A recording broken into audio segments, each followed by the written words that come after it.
ஒரு ஹோம் மேக்கராக நான் என்ன பண்ணேன் அப்படின்னு நான் யோசிச்சது தான் இந்த பிளானையே நான் போட வச்சுச்சு. It's episode 4 of recreating my lifestyle. இதில் pillar 3 self care and self growth.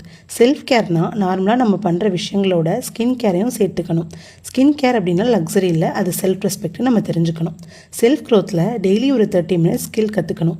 இன்றைக்கி நம்ம கற்றுக்க போகிற சின்ன சின்ன விஷயங்கள் தான் நாளைக்கு நம்ம குழந்தைங்க நம்மளை பார்த்து ப்ரௌடாக ஃபீல் பண்ண வைக்கும்.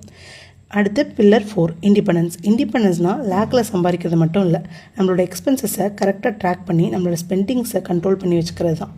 இப்போவே ஒரு டைரி எடுத்து ஒரு லிஸ்ட்டு போட்டு நமக்கான லைஃப்பை நம்மளே டிசைன் பண்ண ஆரம்பிக்கணும். நம்ம லிஸ்ட்டில் எப்போவுமே நம்ம பேரை தான் டாப்பில் வைக்கணும்னு நான் ஆசைப்பட்றேன். உங்களுக்கும் இதே போல் வாழையல் ரெடினா ஐ எம் ரெடின்னு கமெண்ட்டில் சொல்லிட்டு போங்க. என்னோட சேர்த்து நீங்களும் க்ளோ ஆகலாம். நெக்ஸ்ட் வீடியோவில் என்னோடய க்ளீனிங் ரொட்டீன் அண்ட் என்னோட 4 பில்லர்ஸை இன்க்ளூட் பண்ணி எப்படி என்னோடய லைஃப் ஸ்டைல் பிளான் பண்ணுறேன்னு பார்க்கலாம். வீடியோ பிடிச்சிருந்தால் மறக்காமல் லைக் பண்ணிட்டு ஃப்ரெண்ட்ஸ்க்கு ஷேர் பண்ணுங்கள்.